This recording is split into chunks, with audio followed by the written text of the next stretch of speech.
Hi friends, ఎలా ఉన్నారు? బాగున్నారా? నేనైతే చాలా బాగున్నానండి. ఈరోజు మా ఇంట్లో సండే స్పెషల్ బిర్యానీ. చూద్దాం రండి. మటన్ దగ్గరికి రాచు, దోశ, మటన్ లేకి దోశ, బిర్యానీ. చూడండి, బిర్యానీ అయితే నేనైతే ఈ విధంగా అయితే చేశాను. ఎలా ఉంది ఏంటి టేస్ట్ చేసి చెప్తానండి మీకు.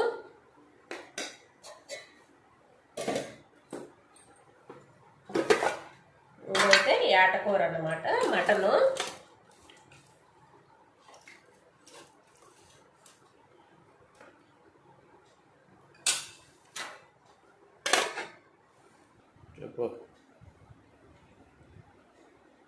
బిర్యానీ మటన్ ఎలా ఉంది టేస్ట్ కాంబినేషన్ చూసి అయితే మీకు చెప్తానండి.